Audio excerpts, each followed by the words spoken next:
Mais um episódio aqui do nosso podcast Carreira e Negócio. E hoje a gente vai falar como é que a gente pega e multiplica esse negócio, como é que a gente cria um ecossistema de negócios. E eu trouxe aqui a Nathalie Azevedo. Nathalie, muito obrigado pela sua presença. Eu que agradeço imensamente estar nesse lugar onde a gente vai ter um papo muito especial com uma pessoa que eu admiro tanto como você. Ah, muito bom. Eu vou começar com uma pergunta, então. Como que nasce um ecossistema dentro de uma empresa? As empresas eram meio lineares, o modelo Taylor, né, de construção. Uhum. Como é que nasce um ecossistema dentro desse ambiente? A primeira coisa é a gente pensar, ou melhor, repensar o nosso modelo de negócio. Como assim? Antigamente as empresas tinham um produto que a gente pensava nele como base, o nosso principal produto, e a partir disso tudo que se olhava, que se fazia de processo, de gestão, de liderança era em cima desse produto. E com o tempo a gente percebeu que o próprio consumidor, ele mudou. Ele é uma pessoa que está cada vez mais buscando um ativo chamado tempo. Então, nós estrategistas começamos a observar que muitos dos produtos e serviços que esse mesmo consumidor que consumia os nossos produtos raiz, ele comprava, vamos dizer assim, a decorrência desse produto em outras empresas. E muitas vezes essa empresa estava dividindo a nossa carteira de cliente. Então, pensando nisso, a gente entendeu que dentro de uma instituição, a gente já tinha muito dinheiro na mesa, que era vender aquilo que o nosso cliente já comprava. E seria a mesma energia produzir isso ou disponibilizar isso. Então, as empresas, elas começaram a pensar um pouquinho fora da caixa e entendeu que toda vez, isso a nossa avó já dizia, que a gente não deve pegar todos os ovos e colocar numa única galinha, né? Num único cestinho. É muito isso o raciocínio. Eu gosto muito de trazer conceitos que são mais complexos para um entendimento simples. Então, eu trago muito esses exemplos, que os antigos, eles já falavam isso. Então, é simplesmente olhar para o cliente, entender o que ele continua comprando e trazer isso para dentro da tua instituição, do teu principal produto. Então, se, por exemplo, tu é um dentista, ou se tu é uma empresa que hoje o teu principal produto é extrato de tomate, provavelmente quem compra extrato de tomate vai comprar macarrão, vai comprar queijo ralado, vai comprar uma outra coisa que você, com mesma dinâmica, com o olhar correto, você consegue em um único lugar fornecer tudo que o teu cliente precisa. Então, a gente percebeu que as empresas que estavam rompendo bolha, entregando mais, entregando principalmente o principal ativo que os clientes estavam procurando, que era tempo, estavam rompendo, crescendo e multiplicando. Tá, então, se eu entendi, você deixa de ser uma empresa que foca no produto e você passa a pensar na comodidade do cliente e aí vai construindo acessórios, serviços e outras coisas que complementam o teu produto principal. O principal raciocínio é assim: hoje, o que é que eu vendo? Qual é o objetivo do que eu vendo? Ok, entendi o que eu vendo, entendi o objetivo do que eu vendo. Dentro disso, o meu cliente quer comprar mais o que a partir do que eu vendo. Então, sempre tem uma ramificação. Se eu compro pneu, provavelmente eu compro óleo. Se eu sou dentista, eu provavelmente compro produto de dentário. Se eu vendo macarrão, provavelmente eu compro molho. Então, dentro do que eu vendo, quais são as outras possibilidades? Isso não quer deixar de ser visto como a empresa principal nisso. Então, por exemplo, quando a gente pensa numa empresa muito conhecida, PagSeguro. Durante muitos anos, a PagSeguro tinha um único produto: a maquininha de cartão de crédito. Uhum. E assim era todo o mercado. Tínhamos, inclusive, os marqueteiros de plantão diziam que a gente tinha que cada vez mais funilar para ser conhecido como a única coisa. Uhum. E isso era que trazia a gente ser disruptivo. Até que se percebeu um movimento dos próprios consumidores de comprarem de marcas que ofereciam outras soluções, obviamente a partir daquele produto, para que aquela pessoa ganhasse tempo. E nesse movimento, o mercado começou a se reconstruir, a quebrar o paradigma do único produto que foi tanto defendido por tanto tempo e entender que o primeiro conceito de ecossistema não era necessariamente comprar várias empresas e formar um grupo, mas sim vender mais vezes para o mesmo cliente a partir de uma relação onde eu entendo o que o cliente continua comprando a partir do meu produto.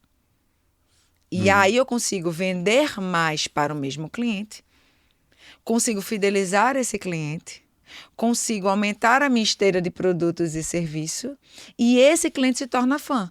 Porque é muito mais fácil eu comprar em um local onde eu chego lá, gasto meia hora, faço meu cabelo, minha unha, meu filho faz natação, minha roupa é passada, do que eu ir numa lavanderia, eu ir no mercado e eu ir no cabeleireiro. Então, esse estudo de mercado foi, obviamente, as empresas começaram a ver que várias empresas estavam fazendo isso a nível internacional e estavam fidelizando. Então, o primeiro passo, vamos dizer assim, eu sou professora, né? Então eu falo sempre em passos. De você olhar para a sua empresa é entender o que o teu cliente quer comprar e como ele quer comprar. A partir daí, tu vai começar a montar o teu ecossistema. É muito isso. E aí, quando eu penso em ecossistema, vou pegar aqui 2 exemplos que para mim, até para tangibilizar um pouco, né? Penso assim numa Amazon que começou focada em vender livro, depois passou a trabalhar a rede de logística para vender muitas outras coisas, depois viu que quando tinha promoção do Black Friday caiu o servidor e começou a oferecer serviço de armazenagem e assim foi. Ou pegar um outro caso, pega o iFood, que começou com um catálogo, né, para você fazer o delivery, daqui a pouco montou um banco, está financiando os restaurantes e tudo mais. São modelos que, quando eu vejo a origem, apesar de terem virado todo um ecossistema, eles começaram com um negócio só e focado naquele negócio. Às vezes bastante focado naquele negócio, intencionalmente ou não. A pergunta é, para criar o ecossistema, qual é o requisito que eu tenho que ter? Porque eu entendo que eu não consigo, do zero, criar um ecossistema, ou talvez eu deveria primeiro criar o produto para depois expandir. Como é que funciona isso? Dá para criar do zero? Eu tenho que ter um produto forte? Eu tenho que ser intencional? Isso vai aparecendo depois que eu boto o produto e entendo o que o cliente valoriza? Como é que é essa dinâmica? Vamos entender o que eu chamo de fundamento. Eco vem de ecoar, né? De propensão, de você crescer, de você só faz isso a partir de algo, né? Sistemas é a junção de algo. Então, para você ter um ecossistema, como você acabou de dizer, você tem que ter um produto ou um posicionamento, não necessariamente um produto. Tá. Então, por exemplo, eu sou escritor de quê? Eu sou escritor sei lá, de livros de poesia. Eu tenho que ter algo do qual eu tenha posicionamento daquilo. Por exemplo, você é mentor, entendeu? Então, você tem um posicionamento. A partir daquele produto, daquilo que você é conhecido, daquilo que você faz ou você vende, você vai perguntar o que mais você pode oferecer a esse mesmo cliente que já vende o seu produto. Então, existem 2 tipos de ecossistema, vamos dizer assim, tá? De maneira didática. Aquele ecossistema onde eu sou um investidor, e aí eu não quero entender do negócio, vamos dizer assim. Eu entendo que aquele negócio é um negócio produtivo e eu compro aquela empresa, ou eu compro uma parte daquela empresa porque ela me serve de alguma maneira dentro do meu planejamento, tá? E existe o ecossistema de múltiplas fontes de renda, que é o que eu mais acredito no sentido de sustentabilidade. Essa é a palavra. Que é, você já é muito bom em uma venda de um único produto e de um único serviço.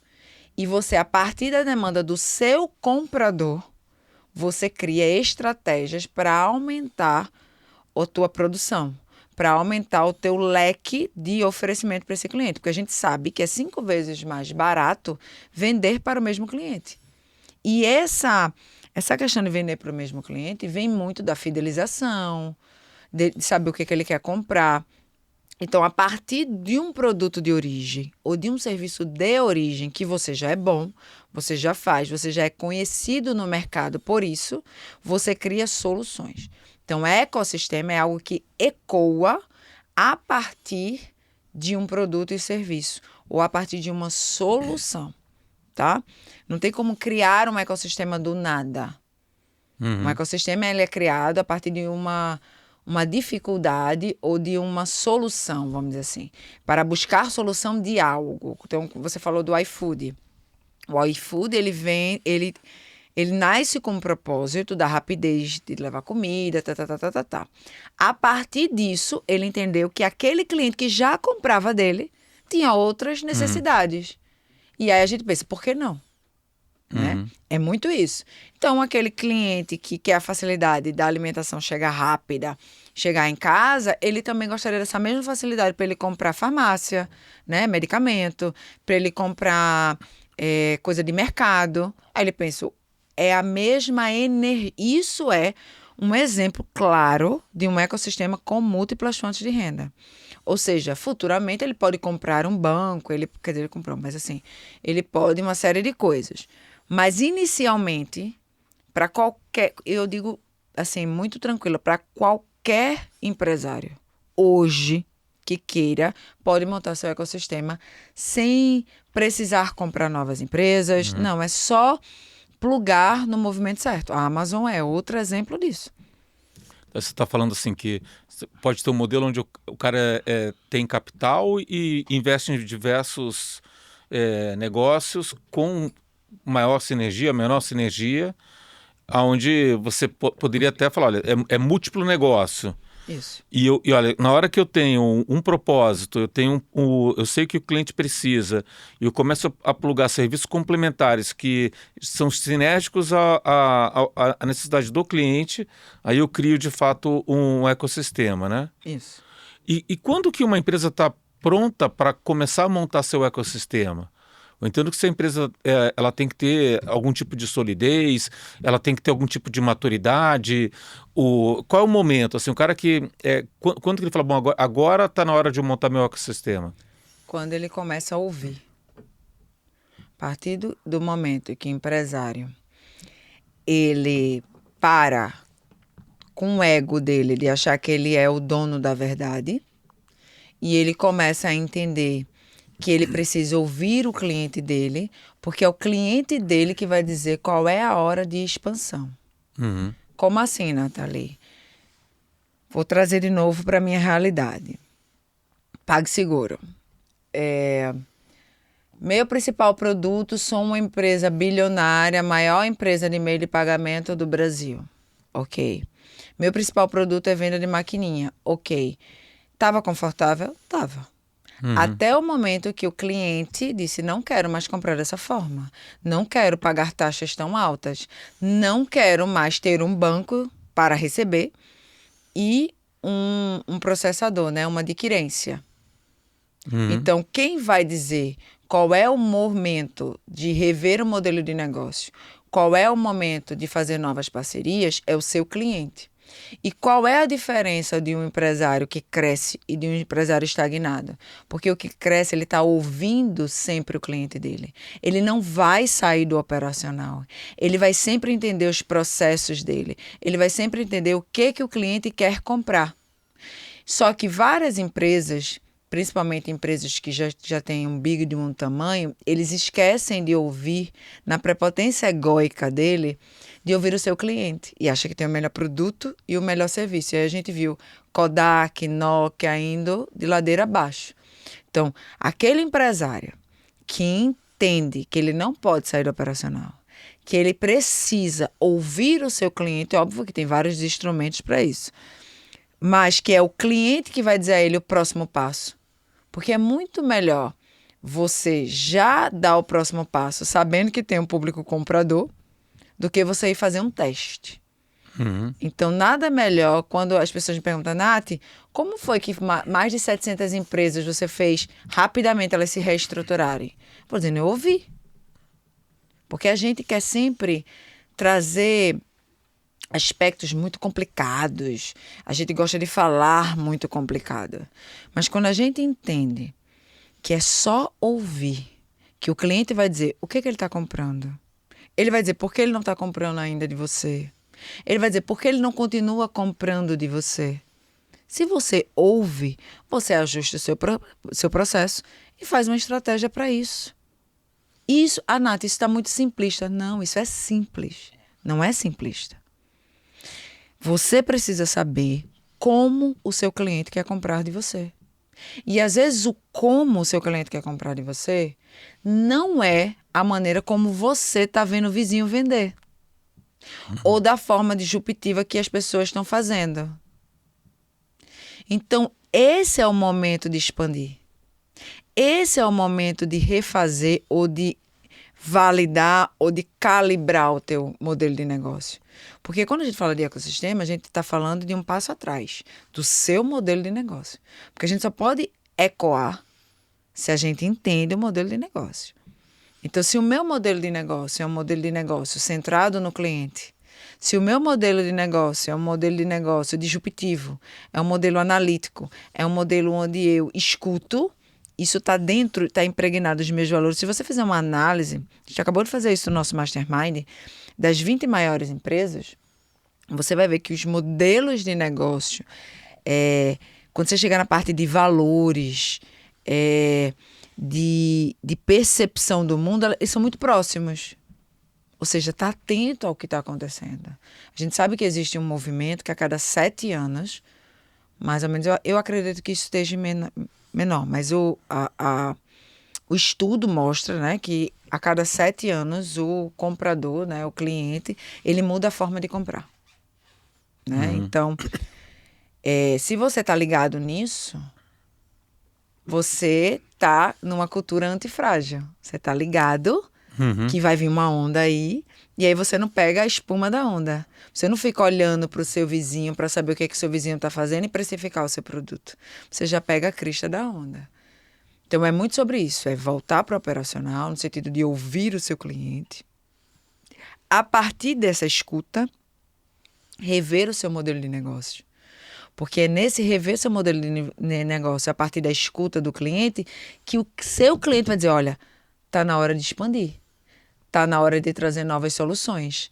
Está na hora de plugar em novas pessoas. Está na hora de adquirir novos negócios. Foi o que aconteceu com a Pag. Está na hora de se tornar banco. Está na hora de trazer novos produtos. Está na hora de investir em menores empresas.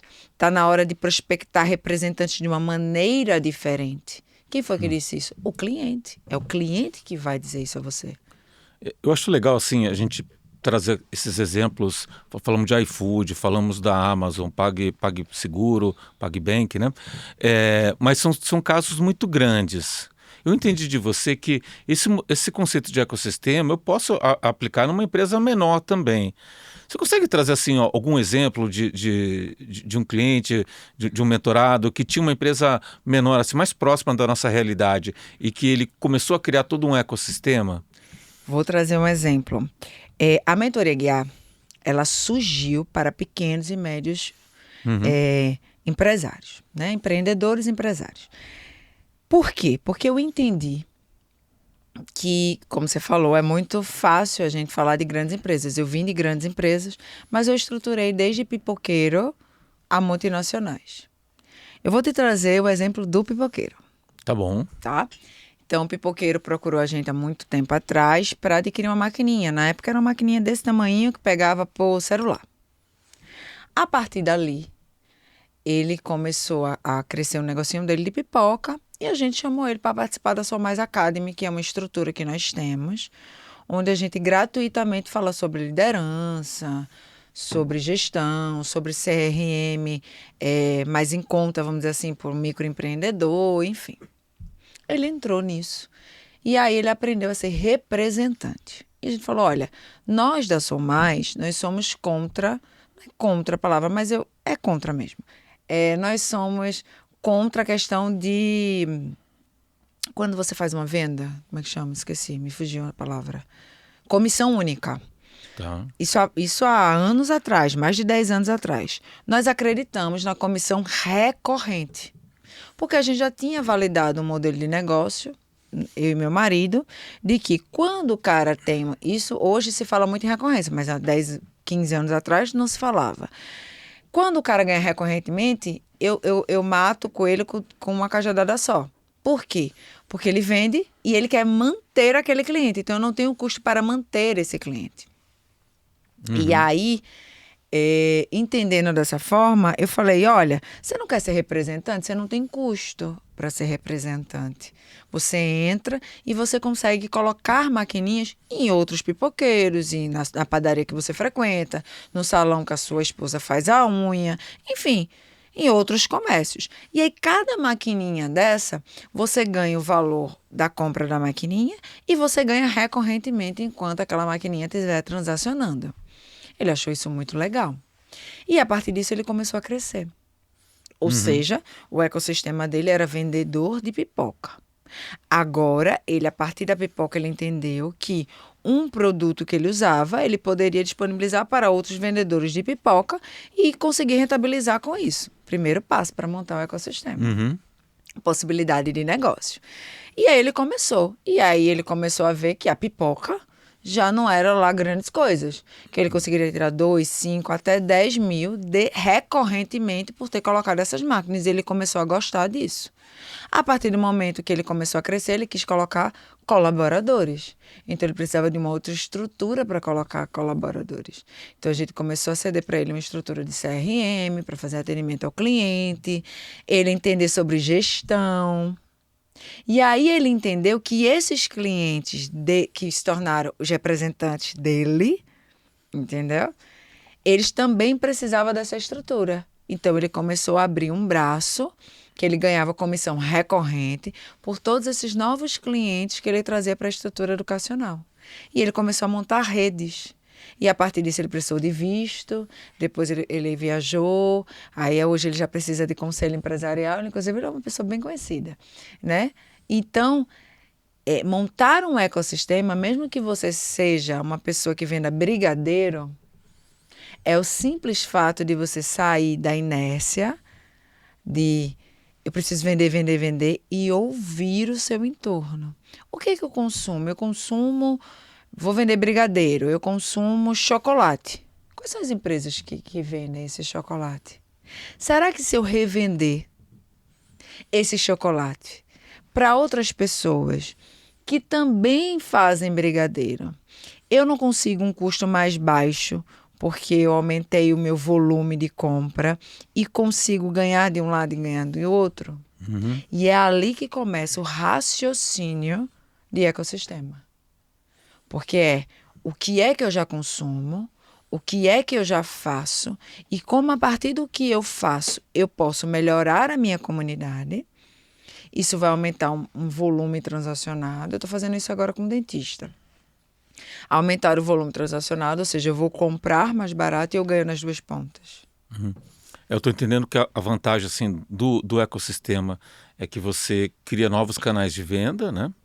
Sim. Que você aumenta o lifetime value do cliente, então ele fica mais tempo, né? Consequentemente também reduz churn.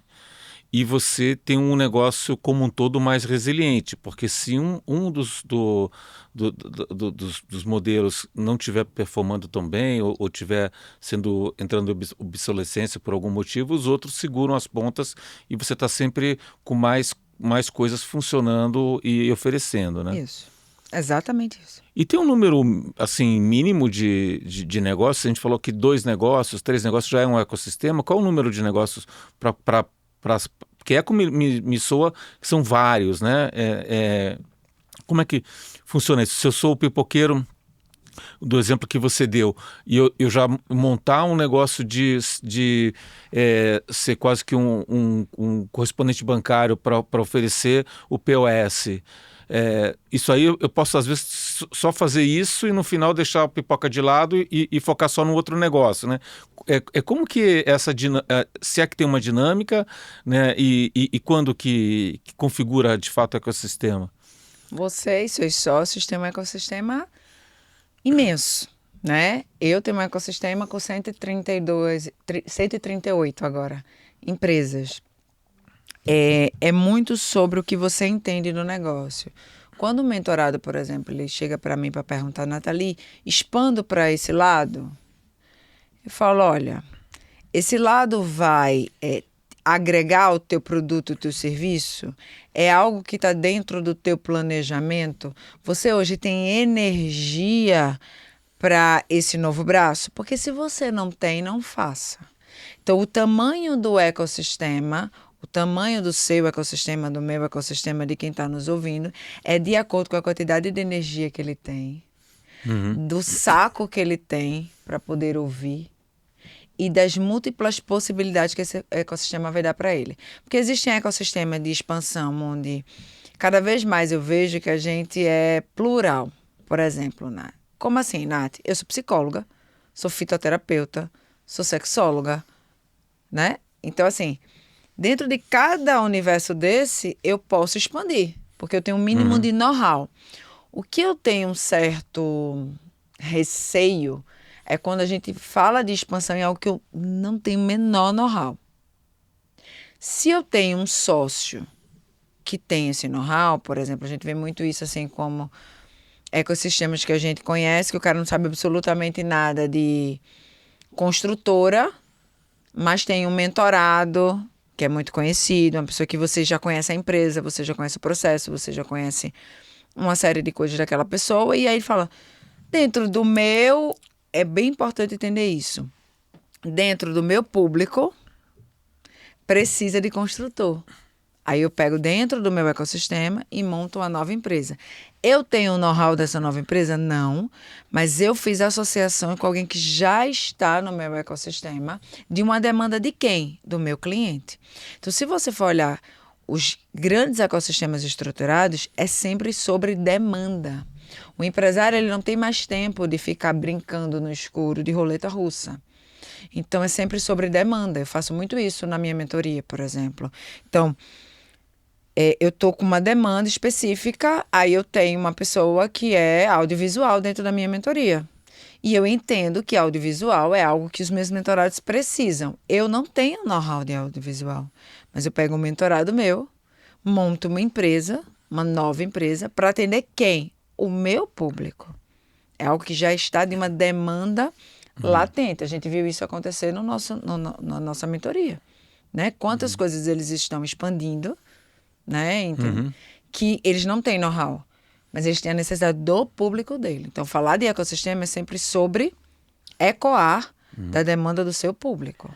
E aí, estou entendendo que é mais do que você plugar um novo negócio, é você estar aberto para escutar e continuamente atender as necessidades, né? É fidelizar o teu cliente, é o principal objetivo de um ecossistema, é fidelizar o teu cliente a partir da escuta e você tem múltiplas fontes de renda, né? Porque possa ser que o teu cliente passou a vida toda comprando pneu de você, mas agora os carros não têm mais pneu, ou ele adquiriu um carro que não tem pneu, ou ele não quer mais comprar pneu de você porque ele acha que... Mas ele vai comprar lubrificante, ele vai comprar a relação que ele tem com você, o chaveiro do carro, o cheirinho do carro. Então você não perde aquele cliente que você teve um custo para adquiri-lo. E você comentou que está em 138 negócios, né? Isso. Assim, qual é a tua participação nesses negócios, assim, em termos acionários? E o que garante, né, que você não está travando um desses negócios na hora de tomar decisão, né? Qual o modelo de governança que você tem para fazer a gestão de 138 negócios? Primeiro é entender os processos de cada negócio desse. Todos esses negócios estão para um núcleo. Como eu falei, tudo que a gente cresce é a partir de um núcleo. Então, por exemplo, uma empresa de tecnologia surgiu para atender as demandas de todos os nossos clientes de meio de pagamento. Então, é uma empresa de tecnologia global? Não, é uma empresa de tecnologia de CRM, dashboard, não. Ela nasceu para atender uma demanda de um cliente. E ela agora tem a sua governança, o seu líder dessa empresa. Obviamente que tudo gira em torno da minha estratégia, no sentido de que todos estão para a nossa base de cliente, que hoje são 732 mil clientes em todo o Brasil. Então, a gente está sempre mensurando para esses clientes o que eles estão precisando, o que eles estão comprando, o que eles estão adquirindo. E, a partir disso, a gente está fornecendo. Lembra que eu falei que a nossa base é múltiplas fontes de renda e comissão recorrente? Então, todas as empresas que plugam no nosso ecossistema, elas têm que ter comissão recorrente. E as que não tinham, a gente transformou em recorrente. Por quê? A gente usa a força de trabalho que a gente já tem no Brasil, de quase 1.000 representantes no Brasil todo. Então, só que a gente tem um modelo de negócio onde esses caras são livres. Eles não trabalham para mim, eles trabalham comigo. Então, eles trabalham comigo e com outras pessoas. E a gente traz soluções para esse cara. Então, esse cara chega lá, vende CRM, sistema de PDV, adquirência, plano de saúde, como eu falei, movimento de tecnologia, questão educacional. Ele aprendeu, porque a gente todo dia está treinando esse cara, que ele está lá para resolver o problema do cliente. E como é que a gente vende mais para o mesmo cliente? Ouvindo. Então, muitas vezes a gente não tem na nossa empresa a solução, por exemplo, que o cliente dele está pedindo para ele. Aí ele traz para a gente e a gente traz essa solução. Porque ele também tem a ideia que a gente tem solução para tudo. Então, meu sistema de governança, voltando para o ponto, é um sistema onde eu estou sempre centrado na demanda do cliente. Eu estou sempre ouvindo esse cliente. Eu estabeleci essa cultura em todos os níveis dessa empresa e eu estou sempre aberta a validar e calibrar o meu modelo de negócio. Então, nada é fixo nem permanente. Então, quando os meus C-levels dessas empresas vêm conversar comigo, obviamente com base em dados, você fez pesquisa com o cliente? Essa é a demanda do cliente? Ah, mas tem um aspecto específico que a gente não tem. Quem no mercado tem? Conheça essa pessoa? Vamos atrás, vamos fazer parceria, vamos entender o modelo de parceria e vamos trazer para o nosso cliente. Porque em 20 anos, a gente só teve de saída de cliente 2%. Ou seja, o cliente ele está sempre comprando da gente alguma coisa. Ou é o plano de saúde, ou é a maquininha de cartão, ou é o software, ou é uma aula, ou é um livro, que não necessariamente é meu. A gente criou, acabou não, já tem um tempo que a gente criou uma editora. Nessa editora tem várias pessoas que publicam através da editora, através do clube. Ou seja, ele está comprando de algum braço de negócio nosso. Agora, para entender um pouco desse arquétipo, e aí pode ser o mais comum, né? Eu vou comentar 3 arquétipos só para entender um pouco. Você tem um arquétipo tipo startup, né? Que você tem um investidor, o cara entra com um percentual pequeno de investidor, entra com smart, né? Mas quem toca e quem faz a gestão é o founder da startup, né? Você tem um modelo onde você tem um sócio investidor, então o cara tem mais ou menos 50% do negócio, você tem outro sócio que é o operacional, tem 50% dos negócios, e os dois tomam as decisões mais ou menos de comum acordo, né? E você tem essa visão de conglomerado, onde você tem o conglomerado com a boa parte da participação das empresas, então tem a participação majoritária de cada uma das empresas, você tem outra pessoa operando ali, mas também com a visão de sócio, porque ele tem um percentual que ele ganhou. Eu queria entender, assim, quando você monta o ecossistema, que modelos que você entende que faz sentido, e no teu ecossistema, o que prevalece?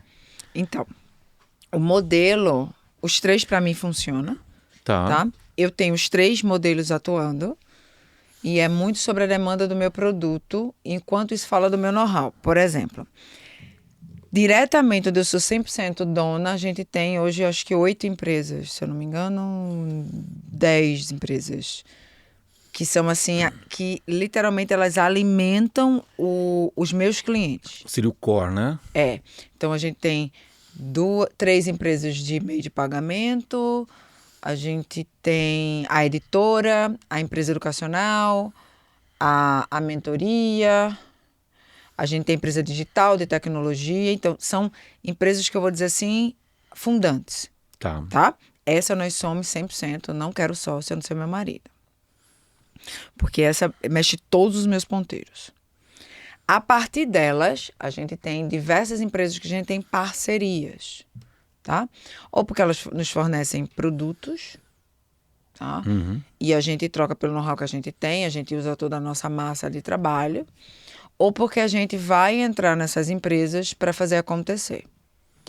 Nath, como é que você estrutura um ecossistema? Primeiro entendendo o quanto essa pessoa tem de caixa, o quanto ela tem de budget, o que ela quer fazer, até onde ela quer ir. Porque existe um fator, Jorge, muito importante que é o fator energético. E esse fator a gente negligencia. Tem gente que não tem saco. A pessoa quer crescer, a pessoa quer vender mais, mas a pessoa não tem mais energia. E ela não quer passar a bola. Uhum. Então, a primeira coisa, vamos dizer assim, tecnicamente, quando alguém me contrata, né, ou quando alguém entra na nossa mentoria para entender, eu falo, olha, quanto você tem de caixa, quanto você está disposto a crescer? Primeira coisa. Uhum. O quanto isso é importante para você e em quanto tempo? Porque crescer não é difícil. Se você agora pegar um papel, olhar para o teu cliente e perguntar as 5 coisas que ele está comprando de outra pessoa, você agora, nesse momento, consegue vender essas 5 coisas. Agora, uma ligação você faz. E aí você fideliza, coloca aí 5 a 10% em cima do produto, fideliza, negocia com esses caras vão te dar X tempo para tu conseguir um volume de compra de X, e aí você consegue fazer o mínimo de ecossistema. Então, crescer não é difícil. Né? Hoje, 100% dos meus mentorados já tiveram ROI, porque eles já entram no ecossistema estruturado. Só que isso não se mantém.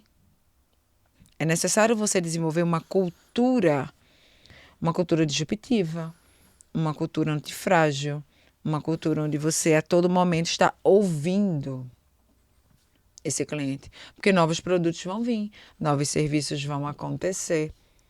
Então, dentro desses 3 modelos de negócio, pode atuar os 3 modelos de negócio dentro do mesmo ecossistema. Por exemplo, no meu, isso acontece. Uhum. Existe um movimento que às vezes eu já estou super bem estruturado e agora eu quero entrar numa startup.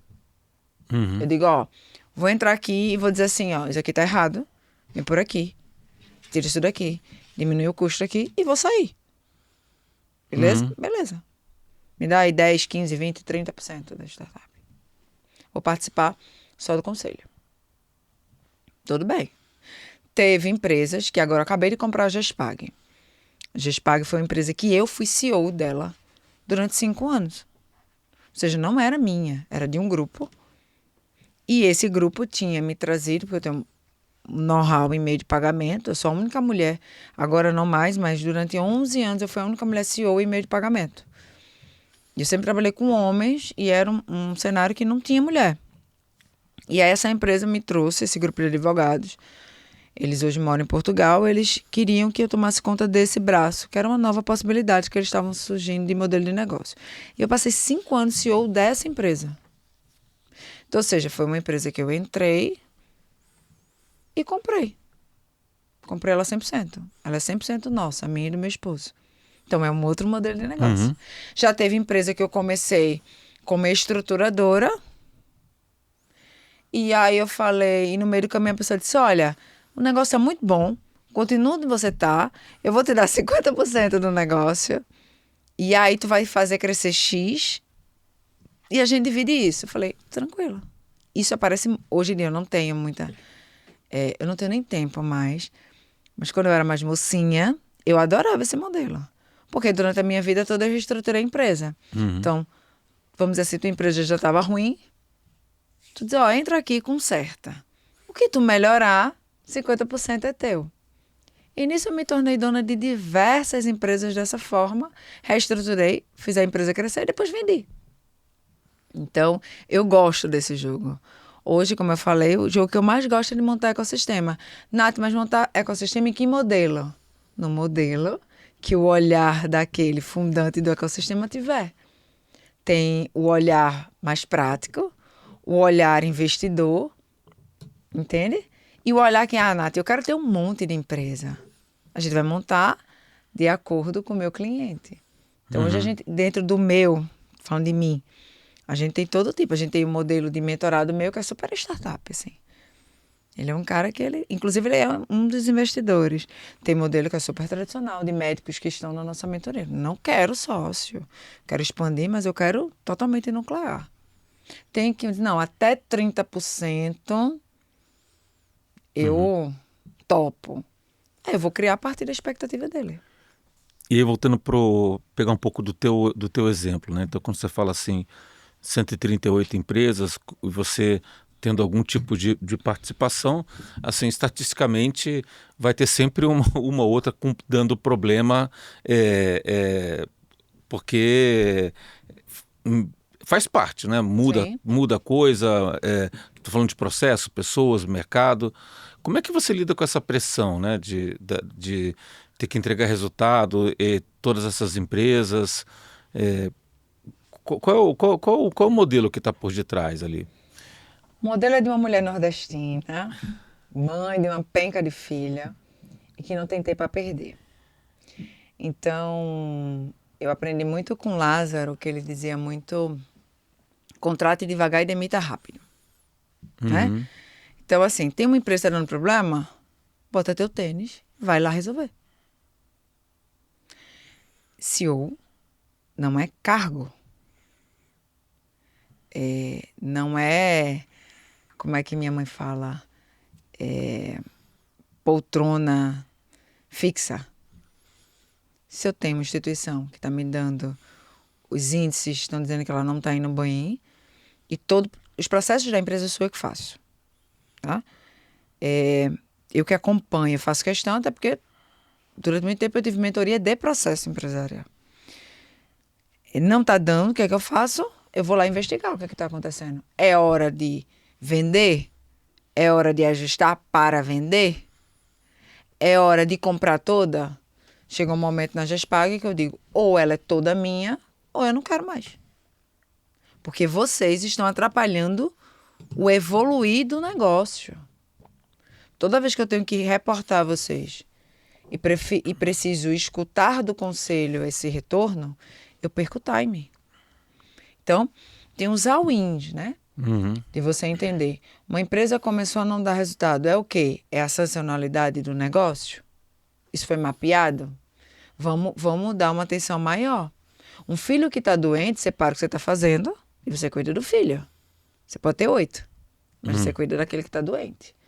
Então, eu tenho um dashboard com tudo que está acontecendo com todas as empresas. Então, eu olho para ele, eu falo com você em reunião, olhando para o dashboard. Se um índice, mas aí você não espera o seu filho ter 5 dias de febre para levar ele para o hospital. No primeiro dia que ele tem febre, você já fica atento e dá um remédio. Se perdurar 48 horas, você leva para o hospital. É o que eu tenho. Eu sempre digo que ser gestora é ser rápida. E eu aprendi a ser muito rápida. Então, se tem alguma empresa que está mostrando uma queda, essa queda era esperada, por exemplo, a gente sabe que em meio de pagamento de janeiro e agosto é uma queda esperada. Dentro do liminar até 30%. Então, se está dentro disso, eu digo, beleza, eu já entendi. Isso já era provisionado.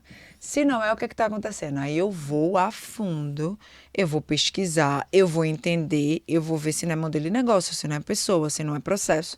E se eu entender que eu não quero mais trabalhar com aquilo, por exemplo, eu estou numa fase onde eu estou entendendo que eu não quero trabalhar com um monte de coisa. Mas um monte, já passei dos 40, um monte de coisa. E aí o que é que eu estou fazendo? Eu estou preparando um monte de empresa para vender. Ou para dar minha cota, ou para, enfim, do jeito que veio, ir. Por quê? Porque eu entendi que eu não quero mais aquilo. Já passou o tempo. E aí eu quero ir. Mas eu adoro trabalhar com educação. Amo ensinar. Amo meter a mão na massa. É o que eu gosto de fazer. Então, eu comecei a entender que, para você, todo mundo faz essa pergunta. Todo podcast que eu vou. Como é que você dá conta de tantos filhos e trocentas empresas? Eu digo, fazendo gestão. Trabalhando no detalhinho. Olhando no fio da meada, como diz a minha mãe, os índices de cada um. Se uma empresa não tem gestão, é porque não tem processo. Sem processos, eu não tenho dados. Então, qualquer empresa que você entra, pode ser uma barraquinha de pipoca, uma multinacional, a primeira coisa que você faz é analisar os processos. Porque normalmente quando é uma multinacional, os processos já estão lá, ó. Ninguém está mais validando, ninguém está mais olhando e provavelmente quando eu colocar a mão eu tenho uma redução aí de custo, de despesa no mínimo de 40%. Porque processo é igual a unha, você tem que estar todo momento vendo. Aí você analisa o processo de uma coisa ou de outra, calibra cada 3 meses mais ou menos, retorna aquilo, faz uma cultura dos teus líderes, C-levels, enfim, de ter essa cultura de estar sempre analisando dados e estar sempre olhando. Se algo... E a maior expertise de um gestor geral é você estar atento às mudanças do mercado. Não precisa ninguém chegar e dizer você vai chover, é só olhar para o céu. Uhum. Então, às vezes a gente fica... Vou sair de casaco. Gente, leva um casaco. Custa nada se o tempo mudar. Então, tenha sempre uma cultura anticrise na sua empresa. E você falou que reestruturou vários negócios e tudo. Olhando agora de forma retrospectiva, né? Teve algum negócio que você reestruturou, que você olha hoje e fala, poxa, devia ter feito totalmente diferente? E aí, se sim, né? O que você aprendeu com isso?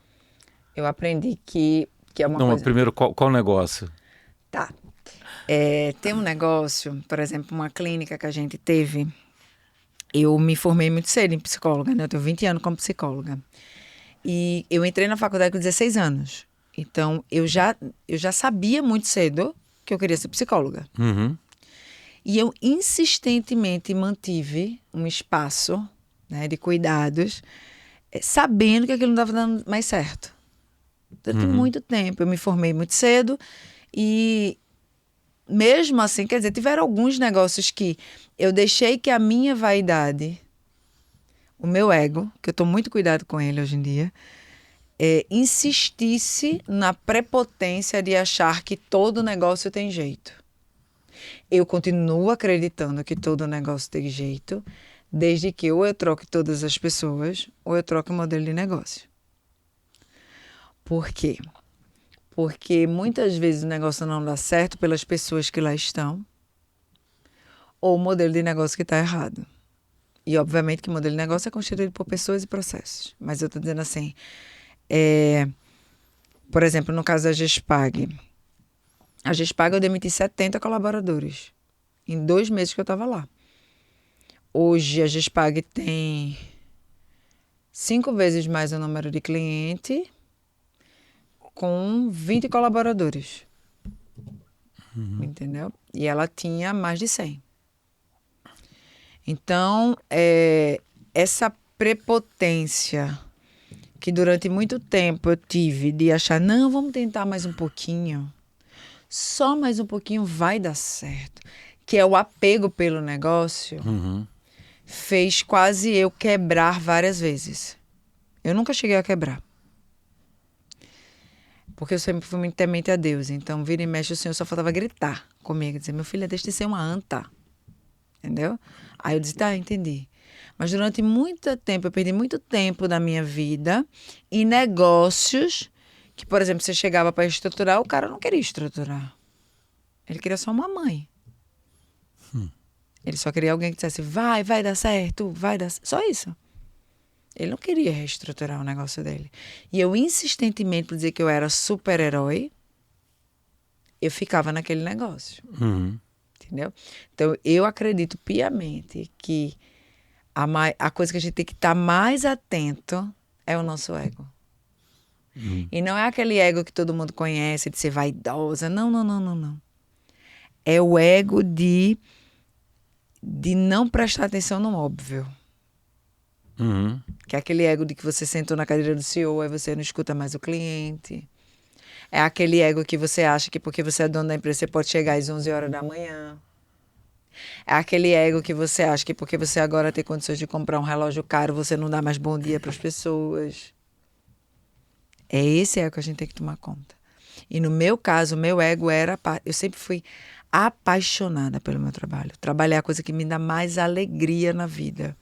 Eu, por mim, eu trabalhava 24 horas por dia. Eu amo o que eu faço. Então, o ego de estar sempre querendo conseguir, muitas vezes fez eu quase falir. Porque existem empresas que você não vai conseguir. Porque o modelo de negócio é ruim. E as pessoas também são ruins. E tá tudo bem. Esse era o meu calcanhar de Aquiles. Nossa. E agora olhando para... A gente falou para trás, não vou olhar um pouco para frente. Você falou muito de meios de pagamento. E é uma indústria que, assim, ela passou por várias transformações, né? Então eu me lembro que quando tinha quase que o monopólio das transações feitas pelo PS daquela adquirente, por exemplo, né? Então você tem aí depois todo o crescimento do mundo digital e o quanto que foi importante meio de pagamento. Depois entra a Pix, que também bota um cheque na rentabilidade dessas empresas. Eu peguei só uma indústria específica com vários pontos, né? E agora a gente vê, olhando para frente, tantas coisas que estão acontecendo, a produtividade, toda a parte de inteligência artificial, os contatos com os clientes e tudo mais. Você acha que os profissionais de hoje eles estão preparados para o que está acontecendo e vai acontecer nos próximos 5 anos? E se não, né, o que eles deveriam estar fazendo para se preparar e viver isso, que tem tudo a ver com o que a gente está discutindo de ecossistema, né? Você deixa de ser uma coisa linear e está num mundo muito mais difuso, né? Eu sempre digo que a partir do momento que você escutar o seu cliente, você não erra. A gente tem uma tendência a trazer novos produtos a partir, como eu falei, de olhar o que os seus vizinhos estão fazendo. Quando você começar a ter essa cultura de estar sempre perguntando ao teu cliente o que ele quer comprar, você não tem medo, você vai utilizar a tecnologia, a inteligência artificial ao seu favor. Entende? Então, eu acredito sim que os profissionais não estão preparados porque eles ainda não trabalharam questões emocionais. Durante muito tempo, a questão técnica, a questão de você fazer uma coisa só, foi incutido na cabeça desses empresários que eles precisavam ser bons em uma única coisa. Durante muito tempo, inclusive até o marketing fala isso, você tem que ter um único cliente, um perfil, uma peça. Não, calma. Durante muito tempo se funcionou dessa forma. E hoje o que a gente percebe? Que o que a inteligência artificial ela não consegue captar? Ou uma coisa muito ruim ou uma coisa muito boa, porque ela capta a massa, ela capta o que é corriqueiro, o que é comum, Mediano, né? mediano. Então, se você tem uma conduta de ser bom em uma única coisa, se você tem a tendência de insistir que o seu cliente vai comprar de você da mesma forma o resto da sua vida, você tem que ter medo mesmo. Agora, se você vai usar a tecnologia para melhorar a vida do teu cliente, do teu processo e diminuir teus custos, fica tranquilo que vai dar bom. Porque o teu cliente sempre vai dizer qual é o próximo passo. Obviamente que você vai estar sempre trazendo a tecnologia, você vai estar sempre olhando o mercado, mas o teu próprio cliente vai dizer, olha, eu estou querendo comprar dessa outra forma. E aí você se antevém ao mercado, para que você sempre esteja se desenvolvendo. Então, se você é um empresário e você entende que você precisa estar andando um pouquinho mais rápido, cada vez mais a cultura de comunidade é o que tem feito as marcas perdurarem. É uma cultura que muitas marcas já vêm surfando, que é de trazer a fidelização do seu cliente. De vez da robotização de massa, durante muito tempo se usou por exemplo, plataformas de internet para captar cliente. Hoje a gente vê que conversões que acontecem, por exemplo, no Instagram, é o atendimento 1 a 1. Então, cada vez mais, como a gente já veio de uma cultura de massa, a gente já vem de uma cultura de despersonalização do cliente, cada vez mais o cliente fidelizado é aquele que é ouvido, é aquele que é personalizado. Então, a gente está tendo um retrocesso. E as marcas que estão entendendo isso, elas já estão criando suas comunidades. A CIMED, né? Vamos dizer assim, trazer para marcas mais próximas, né? Você vê o quê? Uma preocupação em não só ser disruptivo, em não só trabalhar em divulgações, mas de personalizar cada vez mais a partir de um olhar do cliente, a partir da afetividade do cliente. Porque no frigir dos ovos nós somos seres humanos. As nossas emoções, os nossos sentimentos precisam ser levados em conta em nosso produto. Então, cada vez mais, o que faz um cliente Não comprar o ovo da galinha e comprar o ovo da galinha que é solta, é porque a gente está trabalhando as emoções daquele cliente, que uma galinha que é solta é mais feliz. Então, aquele ovo vale 5 vezes mais. O que você está comprando ali? A felicidade da galinha. Entende? Entendi.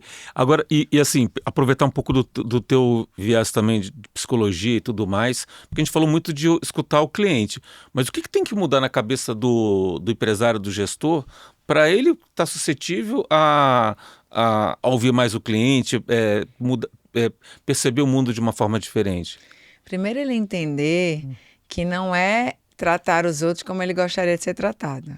Tratar os outros como as pessoas gostariam de serem tratadas. Como é que eu consigo isso? Estruturando uma cultura de ouvir. E ouvir, muitas vezes, é ouvir o que você não quer ouvir. A gente percebe que as pessoas... Tem um livro que diz que sucesso deixa rastro, né? As pessoas que têm sucesso, de fato, na vida, não só dinheiro, mas sucesso, são pessoas que se reinventaram, elas são adaptativas. Né? E eu convivi com muitas pessoas dessa, como colaboradora, enfim. E eu percebi que essas pessoas, elas davam valor, vamos dizer assim, a muito ouvir. Você vê o Flávio, mas você vai conversar com ele lhe ouve. Ele poderia não ouvir. Por que ele ouve? Porque ele quer saber se o que você traz tem alguma coisa que ele não sabe. Ou se você que eu digo, a pessoa que está perguntando, que é mais de massa, não é Billy como ele, tem uma percepção da bolha que ele não convive, que ele ainda não captou. Porque ele vende para massa. A maioria dos produtos dele, é de massa. Então, ele precisa estar em contato com a massa. Então, para que você desenvolva isso, você precisa, primeiro, entender que você não é a bala que matou Kennedy. Entendeu? Assim, você não é